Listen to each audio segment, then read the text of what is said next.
adalah gembalaku, takkan kekurangan aku.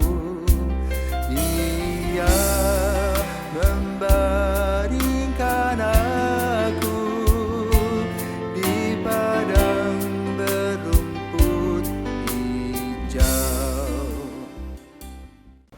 Saudara-saudaraku terkasih, selamat pagi. Salam jumpa lagi dalam Sabda Siap Saji 3 Agustus 2022, hari Rabu, hari biasa pekan ke-18.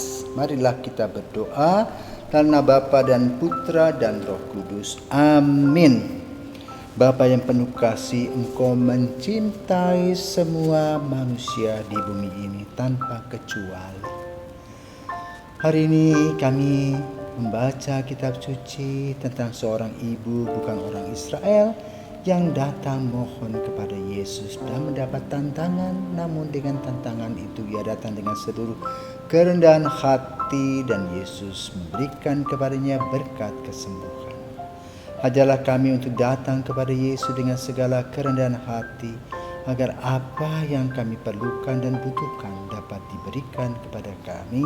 Demi Kristus, Putra-Mu dan pengantara kami, kini dan sepanjang masa. Amin. Tuhan bersamamu dan bersama rohmu. Inilah Injil Yesus Kristus menurut Matius. Dimuliakanlah Tuhan. Matius bab 15 ayat 21 sampai dengan 28. Pada suatu hari Yesus menyingkir ke daerah Tirus dan Sidon. Datanglah seorang wanita Kanaan dari daerah itu dan berseru, "Kasihanilah aku ya Tuhan, anak Daud. Anakku perempuan kerasukan setan dan sangat menderita." Tetapi Yesus sama sekali tidak menjawab.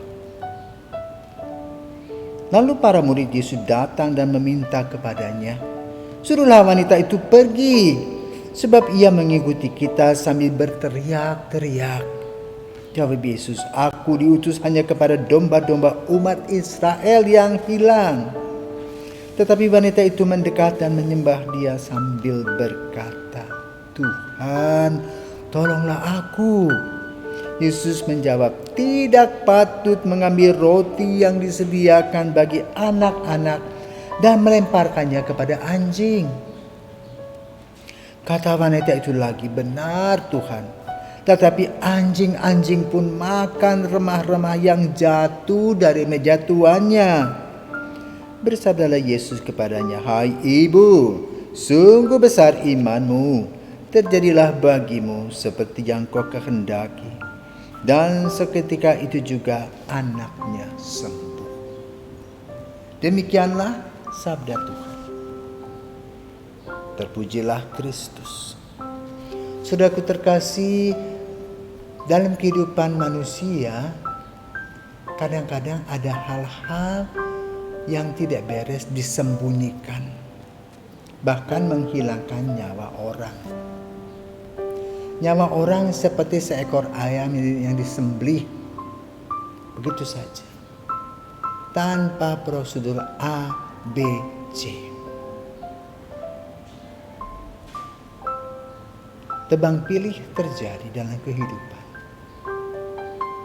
Demikian pula ketika misalnya ada gempa bumi, orang tinggal di tenda-tenda, lalu terjadilah diskriminasi.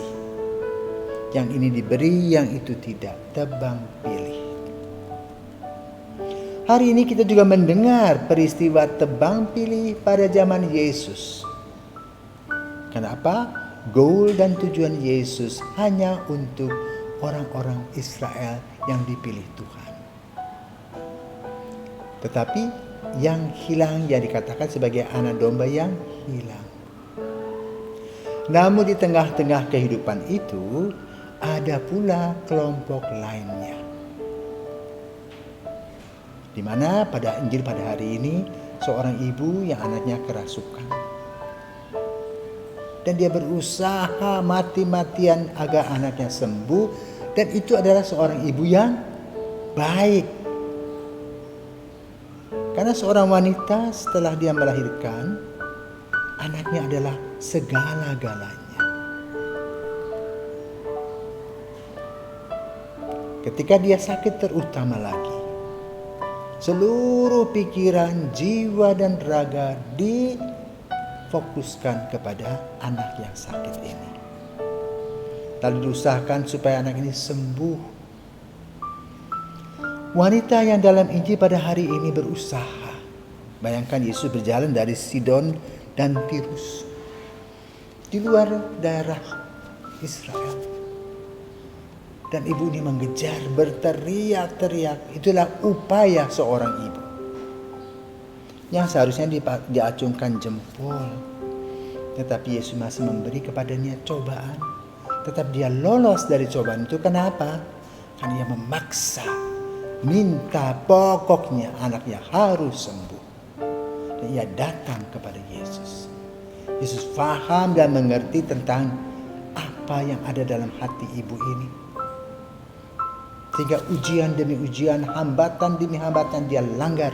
Yang penting anaknya sembuh. Maka Yesus berkata sesudah itu, jadilah kehendak anaknya sembuh. Saudaraku terkasih, kadang-kadang niat kita kurang kokoh. Niat itu bisa kelihatan dari anak-anak yang sekolah. Bermalas-malasan, tinggal terima jadi membalikkan tangan. Tidak mau usaha menggunakan kepalanya. Tidak mau belajar. Sibuk dengan yang tidak perlu.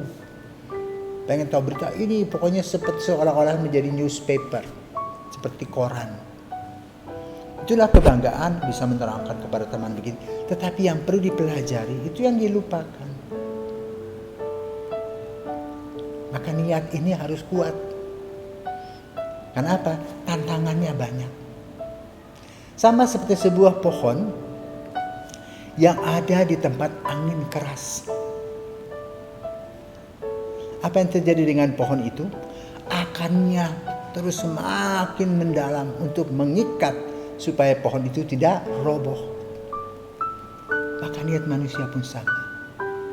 Kalau kuat dan kokoh, maka dia akan mendapat jawaban seperti ibu yang ada dalam Injil pada hari ini. Motivasi, niat, usaha menjadi satu bagian dalam proses keberhasilan dan kesuksesan. Semoga kita yang banyak mengalami kesulitan, khususnya pada masa COVID ini, kita boleh mendapatkan jalan keluar dengan motivasi yang positif, pikiran kita positif, aktivitas kita yang hebat, berpikir secara logis, dan berani menerobos semua hal yang terjadi dalam hidup dengan berkata siapa takut. Semoga keberhasilan menjadi kunci kehidupan kita dan kesuksesan. Tuhan memberkati.